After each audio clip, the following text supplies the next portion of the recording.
This is a Nice Guys Patreon exclusive.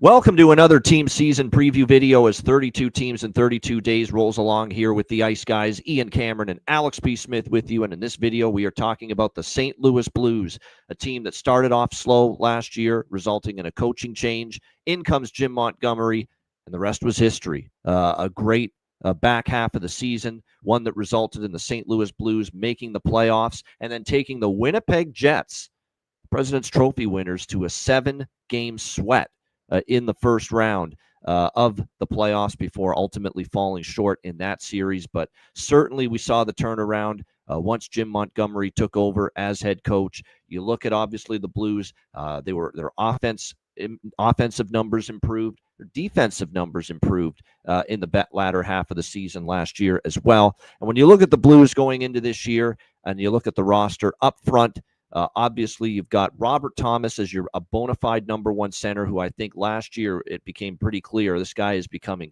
one hell of a great centerman here in the NHL.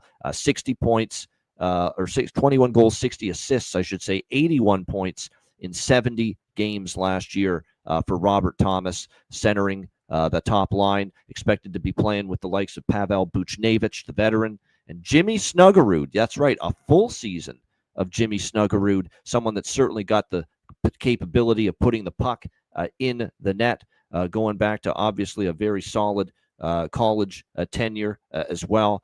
Someone that you want to watch out for. Should have a great first full season with the Blues. Should fit well playing alongside such a great center like Robert Thomas.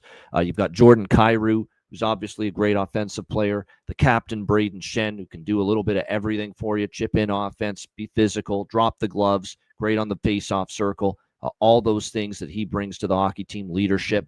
And, of course, a healthy Dylan Holloway, who became one of, I think, the shows collectively, me, Alex, the entire Ice Guys family last year, the community.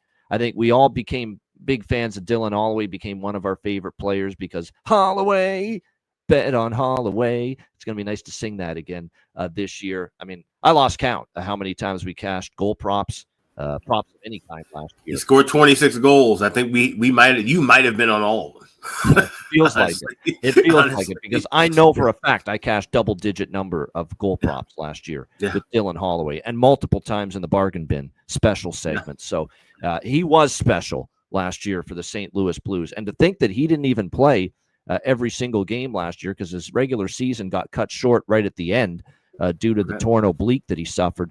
But 26 goals, 37 assists, 63 points, making Edmonton look pretty damn foolish for not matching the offer sheet that St. Louis gave him last offseason. But he was one of the absolute catalysts. There's a lot of factors in helping St. Louis turn things around. The coaching change helped.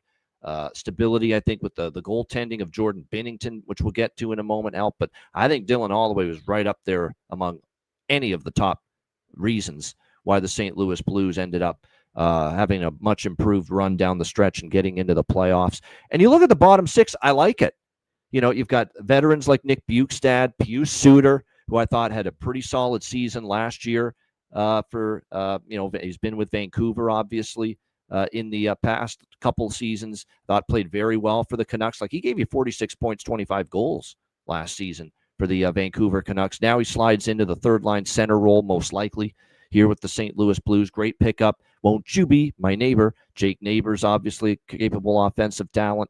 And then, Toropchenko, Sundqvist, and Nathan Walker rounding out the top, or the bottom six, I should say. And then you've got guys that you can fill in like a Matt Luff, Alex Tessier, Nikita Alexandrov are going to be battling for spots. Matthew Joseph. I'm not so sure about this Milan Lucic thing. That's the only thing I'm a little bit skeptical on with the St. Louis Blues up front. I mean, I know Milan Lucic is going to go through a PTO here with the St. Louis Blues as he tries to restart his playing career. I wish him all the best with it, but like I said, it remains to be seen if it's going to be a successful reboot for Milan Lucic as he tries to make the St. Louis Blues. The blue line, when you look at it for the St. Louis Blues, Cam Fowler, what a job he did when they acquired him from the Anaheim Ducks. A great fit, had a great, once they got him at the deadline, he had a great rest of the regular season and playoffs for that matter for the St. Louis Blues. You got Colton Parayko, physical, big defenseman who can skate and obviously be on the power play as well. Philip Broberg, who is another player they got from Edmonton when they signed both him and Holloway to the offer sheet. I was very impressed with the improvement and the big stride. I think that was arguably one of probably the best season Philip Broberg's had in the NHL last year. And Edmonton had waited their sweet time for him to just keep on developing. And sure enough, St. Louis is that team that we saw a big step forward in Philip Broberg's development as a bona fide NHL defenseman. Very solid as far as the point production. I thought he improved in his own end. So lots of positive things to say about Philip Broberg's progression last year. Justin Falk, the veteran, Tyler Tucker, Logan Mailloux. I guess the only thing that's kind of, I don't want to say upsetting because it's not the be-all, end-all, but I'm a big fan of Zach Bolduc and the fact that unfortunately St. Louis parted ways with him in a trade with Montreal, sending Zach Bolduc to Montreal. But they get Logan Mailloux in return, who is a defenseman that is capable of playing at the NHL level. Not a top defenseman or a top pair defenseman necessarily, but someone who can play in a depth defenseman role for the St. Louis Blues. Now, he's had some issues off the ice, which were well documented, Logan Mailloux. But, he comes into a situation where I just think he's going to get a little bit more of an opportunity here with St. Louis. So, like I said, they saw something in Logan Mailloux in trading Bolduc the other way, and it'll be interesting to see how his development continues here for the St. Louis Blues. But all in all, it's a blue line that I like, 1 through 6. When it's all said and done. And we saw certainly how they got better throughout the course of last year. And then in net, I don't think there's anything to be that concerned about. Jordan Binnington turned back the clock at his best, most consistent season in a very long time. Because remember, 2 years ago, 3 years ago, he had his ups and downs, and there were some nightmarish nights in between the pipes for Jordan Binnington a couple of years ago. And we were starting to wonder going into last year, is Jordan Binnington ever going to reclaim that 2019 Stanley Cup winning form? And boy, did he reclaim it last year. I thought he was brilliant. Brilliant for the Blues, brilliant for Canada in the Four Nations face-off as well. And all of a sudden, those fears have been alleviated. It was a tremendous bounce-back season for Jordan Binnington, reestablishing himself as one of the better goalies in the NHL with the season he had last year for the Blues. His best goals against average since 2022. Save percentage solid. So like I said, can Binnington continue to build on that? And I was also very impressed with Joel Hofer for the St. Louis Blues last year. This is a guy that the organization likes, a goaltender that at the early part of his career, it was a bit of a struggle for him. You look at the numbers, a few years ago, 3.22 goals against. His goals against average has improved every season. As he's played more games. He played 30 games 2 years ago, 31 last year, 2.64 goals against, 904 save percentage from your backup. That's pretty good. So I like the tandem that St. Louis has in net with Jordan Binnington and Joel Hofer. This is one of the teams, this probably is the team that I have invested futures-wise in the most entering this upcoming season, the St. Louis Blues. I'm on their point total over for this upcoming season, and that is currently at 92.5. I think they go over that point total. I think there is now this is a tough Central Division. You got Dallas, you got Colorado, you got Winnipeg. Teams like that aren't going anywhere, and they could very easily win the division. But I also look at this as a situation where, is Dallas going to go balls to the wall to win the Central this year? No, not in my opinion. No, there's bigger fish to fry. They'd like to win it, but I think there's bigger fish to fry for a team that's, been conference finals, and has just consistently not gotten to that last step of the ladder. Winnipeg, I don't think they're going to go balls to the wall to win the Central Division this year. That was would they like to do it? Yes. But again, I think that's now a team that's thinking we want a longer playoff run. It's not necessary that we wipe ourselves out, trying to win the Central. Colorado, they've already won a Stanley Cup, in the last few years. I don't think the division is of utmost importance. And that's where a team like the St. Louis Blues, and I know it's a longer shot. They're 13-1 at FanDuel to win the Central Division. I'm dabbling in that. That's value to me, considering the overall state of the Central.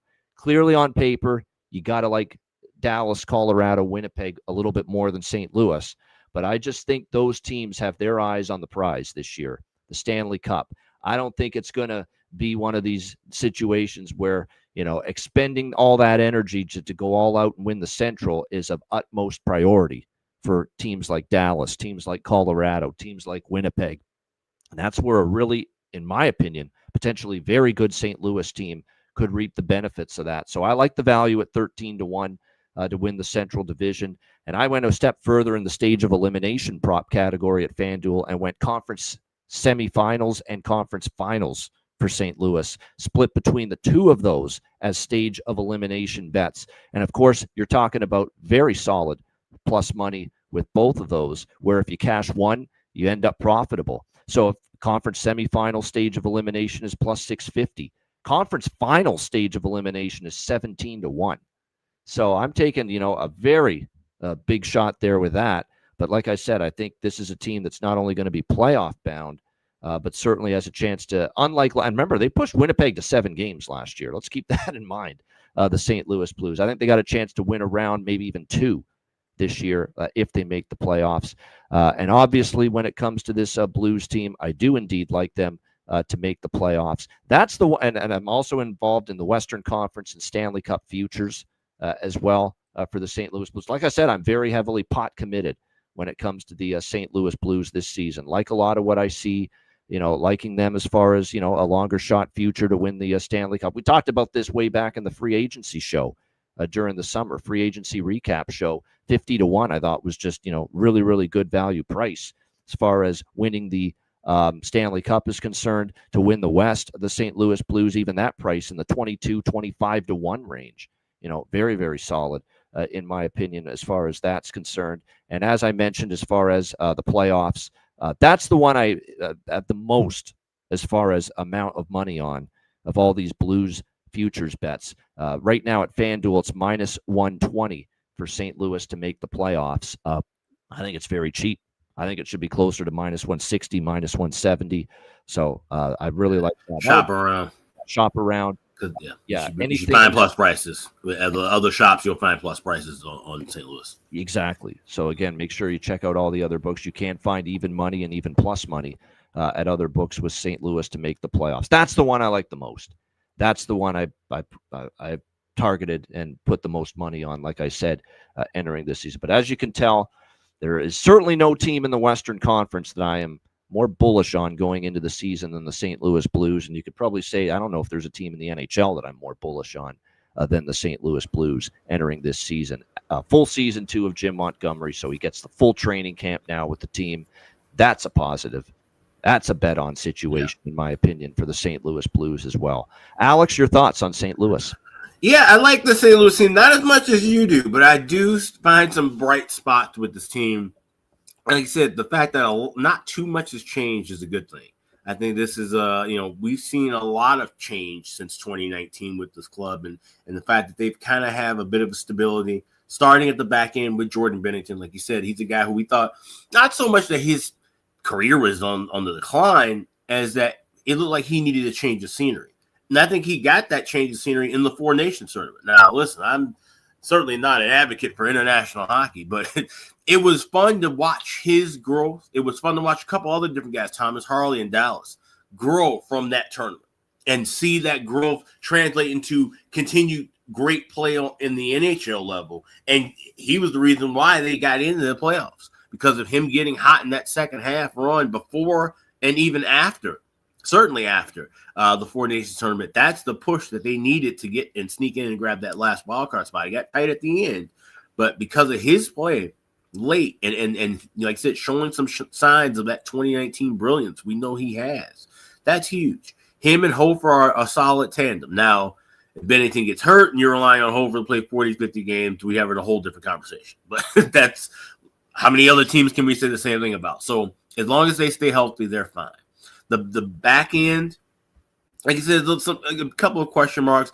Mailloux, a trade that you, like I said, kind of raises eyebrows, but a kid who, like I said, second chances is the league of second chances, and having a coach in Jim Montgomery who was given the biggest second chance, a couple of second chances in this league, certainly I could see him being maybe in a good fit in a good spot. So I don't think that should be too big of an issue for this Blues team. They have to, of course, keep guys healthy as well. Fowler and Parayko, those guys got to play full seasons for this team to really maximize the return for St. Louis. And like I said up front, They've got a ton of talent. Jimmy Snuggerud, I know that's a guy that a kid that came on hot in his few games with St. Louis. I think we see him have a nice run. And like I said, I know we talked about a few different players in that Calder Trophy conversation. I know we know some people who have tickets on Snuggerud, 15-1 up to 20-1. I definitely think he's a name that if you're looking to grab a ticket, he's definitely one of those names that you can certainly rely on in that mix. I think that's going to be a fun race to watch this year with the Calder. It's not a runaway necessarily, like it has been in a couple of years. I think there's a few guys in play, but Snuggerud's going to help that top six. And if he can be just as impactful as Buchnevich and Thomas and Holloway and Shin and Kyrou for a full season, and we know that the secondary scoring is one of the better secondary scoring groups in the league, this could be a dangerous team. So I'm right there with you on that over 92.5. I like them to get bounced in the first round or possibly win in the second round. So conference semifinals plus 650, I grabbed that with you. But I grabbed them to get knocked out in the first round because they are going to play within the division most likely within the playoffs. So you talk about drawing a Colorado or a Dallas, that could be a little bit more than they could bite off and chew. But I do think they have a good regular season. Yeah, that's going to be the stumbling. The first round will be a tough Central opponent, most likely.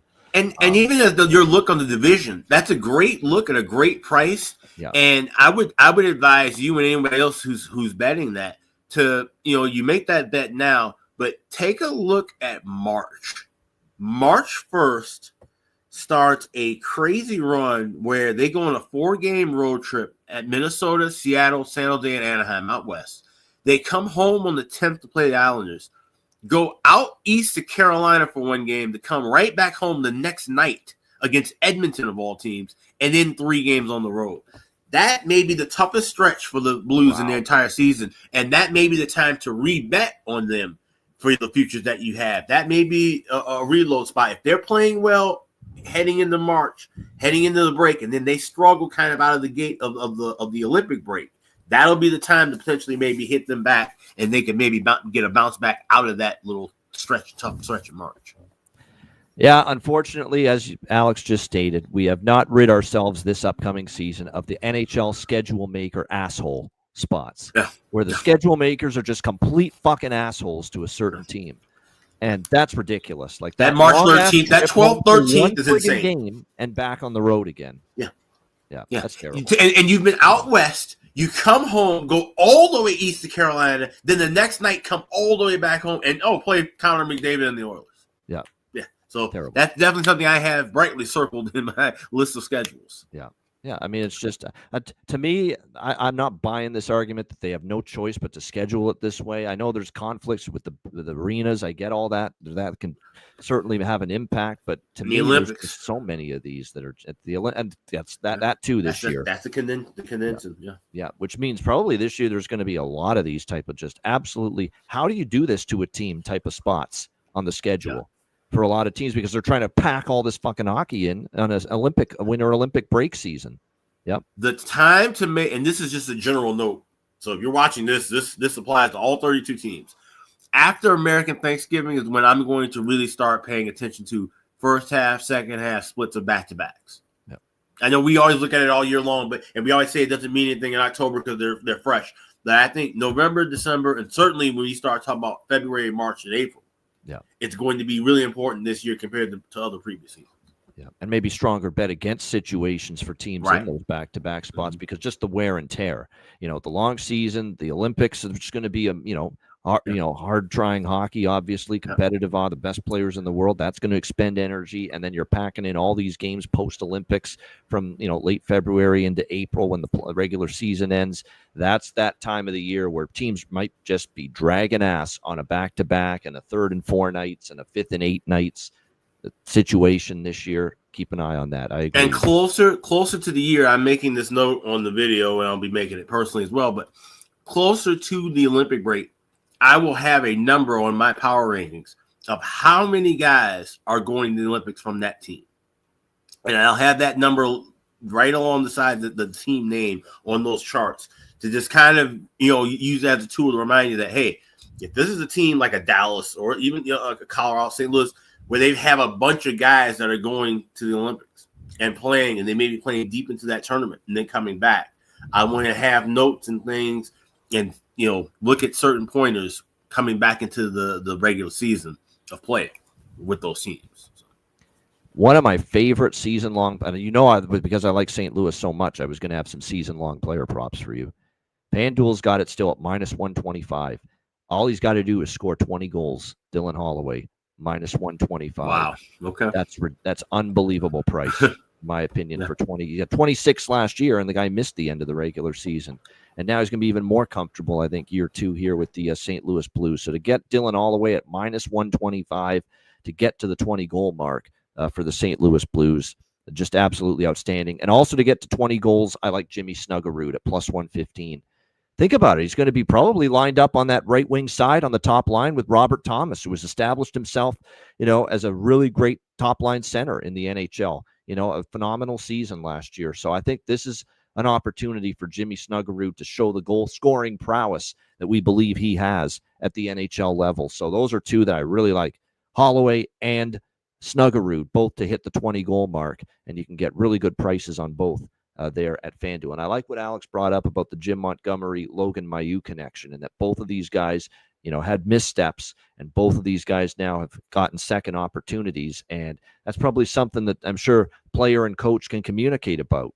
Jim Montgomery can talk to Logan that, hey, I've had a battle with alcohol. It cost me my previous job with Dallas, but I worked through it and I got a second chance. And kind of the thing here with Logan Mailloux, where he made missteps too, and now he's getting opportunity elsewhere. So there's that kind of little, that bond through a common experience, if you will, that the coach and the player have. That's a nice little thing to have on the side of the St. Louis Blues as well entering this season. Great stuff. That's your St. Louis Blues season preview. We will wrap things up in just a moment after we hear from our brand new smoke sponsor of the Ice Guys show, our friends at Royal Cannabis.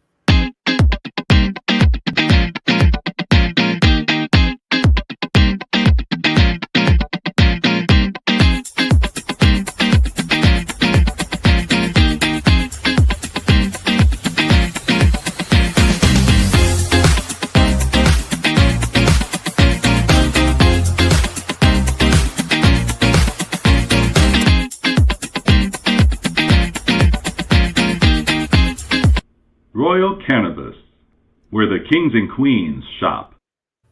Check it out, 20% off, promo code IceGuys, RoyalCannabisShop.com. For Alex P. Smith, I'm Ian Cameron. This has been your St. Louis Blues season preview video as 32 teams in 32 days rolls along courtesy of the Ice Guys.